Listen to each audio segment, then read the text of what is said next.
Hi, നമസ്കാരം.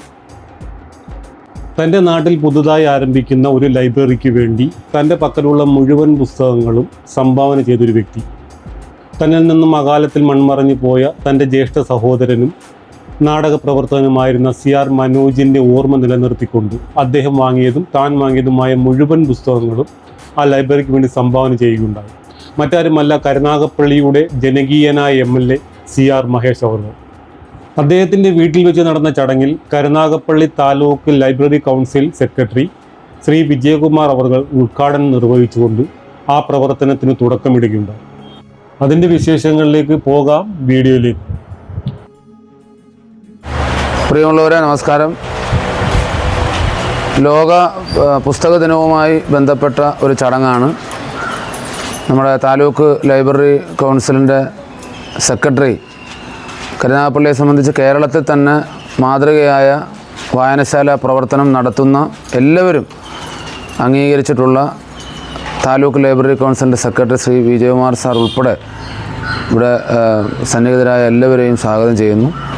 പുസ്തകദിനവുമായി ബന്ധപ്പെട്ടാണ് ഇവിടെ ഞാനും എൻ്റെ ജ്യേഷ്ഠൻ മരണപ്പെട്ടുപോയ നാടക പ്രവർത്തകൻ കൂടിയായ ശ്രീ CR മനോജും അദ്ദേഹത്തിൻ്റെയാണ് കൂടുതലും. അദ്ദേഹം വില കൊടുത്ത് വാങ്ങിച്ച് സ്വന്തമായി ഇവിടെ ശേഖരിച്ചിരുന്ന വായിച്ചിട്ടുള്ള പുസ്തകങ്ങൾ ഏതാണ്ട് 1000-ൽ പരം പുസ്തകങ്ങളുണ്ട്. ആ പുസ്തകം നമ്മുടെ ഈ പരിസരത്തുള്ള സഹോദരിമാർ ചേർന്നുകൊണ്ട് ഒരു പുതിയ വായനശാല, വനിതകൾ ആരംഭിക്കുന്ന, സ്ത്രീകൾ ആരംഭിക്കുന്ന, അവരുടെ നേതൃത്വത്തിൽ ആരംഭിക്കുന്ന ഒരു വായനശാലയ്ക്ക് രൂപം കൊടുക്കുകയാണ്. ആ ചടങ്ങ് ഉദ്ഘാടനം ചെയ്യുവാനും ആ പുസ്തകം കൈമാറുവാനുമാണ് താലൂക്ക് ലൈബ്രറി കൗൺസിലിൻ്റെ സെക്രട്ടറി ശ്രീ വിജയകുമാർ അവരുടെ എത്തിച്ചേർന്ന് ചെയ്യുന്നു. ഒപ്പം മരണപ്പെട്ടുപോയ ജ്യേഷ്ഠനെ ഈ അവസരത്തിൽ ഓർത്തുകൊണ്ട് ഇതിനെക്കുറിച്ച് പറയാനായിട്ടും ഉദ്ഘാടനം ചെയ്യാനായിട്ടും വിജയകുമാർ സാറിനെ ക്ഷണിച്ചുകൊള്ളു. ഞാനും മനോജും തമ്മിലുള്ള മിക്കവാറും എല്ലാ കൂടിക്കാഴ്ചയും ദേശായി വെച്ചായിരുന്നു. ഏറ്റവും കൂടുതൽ ഞങ്ങൾ പരസ്പരം കണ്ടുമുട്ടിയിട്ടുള്ളത് ദേശായിയിൽ വെച്ചാണ്. ആ മനോജിൻ്റെ സ്മരണ കൂടി നിലനിൽക്കത്തക്കവണ്ണം ഒരു അക്ഷരപ്പുര 1. 2 വലിയൊരു ചരിത്ര പ്രാധാന്യമുണ്ട്. നമ്മുടെ താലൂക്കിലെ 150ാമത്തെ ഗ്രന്ഥശാലയായിരിക്കും ഇത്. ഇപ്പോൾ 149 ഗ്രന്ഥശാലകൾ അഫിലിയേറ്റ് ചെയ്ത് പ്രവർത്തിക്കുന്നു. 10 വർഷം മുമ്പ് 48 ഗ്രന്ഥശാലകളുണ്ടായിരുന്നുണ്ട്. അപ്പോൾ 150 എന്നൊരക്കത്തിലേക്കൊരു വായനശാല പോകുമ്പോൾ അതിന് വനിതകൾ നേതൃത്വം കൊടുക്കുന്നു എന്നത് വലിയൊരു സന്തോഷം. ഞങ്ങളുടെ ഇത്തവണത്തെ പ്രവർത്തന പദ്ധതിയിൽ വനിതകൾ നേതൃത്വം കൊടുക്കുന്ന 10 വായനശാലകൾ ഉണ്ടാകണമെന്ന് ഞങ്ങൾ തീരുമാനിച്ചിട്ടുണ്ട്. കാരണം ഞങ്ങൾ തന്നെ കണ്ടെത്തുന്ന ഒരു പ്രധാനപ്പെട്ട പ്രത്യേകത, വായനയിലേക്ക് സ്ത്രീകൾ തിരിച്ചു വരണം. വായനശാല പ്രവർത്തനത്തിൽ സ്ത്രീകൾ നേതാക്കന്മാരാവണം, ഇവിടെ മാറണം. മറ്റൊന്ന്, ഒരു ഗ്രന്ഥശാലയുടെ അഫിലിയേഷൻ ആവശ്യമായ പുസ്തകം മുഴുവൻ കൈമാറപ്പെടുകയാണ് ഈ വീട്ടിൽ വെച്ച്.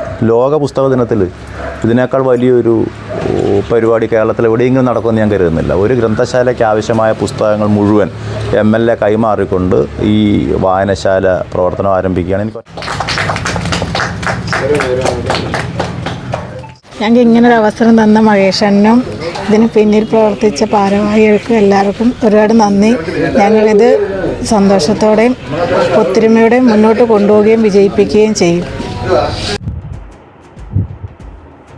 വായനയുടെ ലോകം മൊബൈൽ ഫോണിലേക്കും ടാബിലേക്കും മാറുമ്പോൾ വായന മരിക്കുമോ, പുസ്തകങ്ങളില്ലാത്തൊരു ലോകമുണ്ടാകുമോ എന്നൊക്കെയുള്ള ആശങ്ക സ്വാഭാവികമായും ഉയർന്നു വരുന്നുണ്ട്.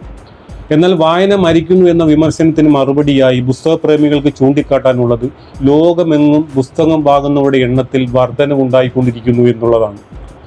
അതിന് നമ്മൾ ചെയ്യേണ്ടത് പുസ്തകങ്ങളുടെ ലഭ്യത, പുസ്തക പ്രകാശനത്തിന് വേണ്ട സാഹചര്യമൊരുക്കൽ, ലൈബ്രറികൾ, പുസ്തക കടകൾ എന്നിവയുടെ പ്രാധാന്യം കൂട്ടുക എന്നുള്ളതും കൂടിയാണ്. വായനയാകട്ടെ ലഹരി. വായനയിലൂടെ ഒരു പുതുതലമുറയെ വാർത്തെടുക്കുകയും അതുവഴി അവർ ലോകത്തെ അറിയുകയും ജനങ്ങളെ അറിയുകയും നാടിനെ അറിയുകയും ചെയ്യട്ടെ.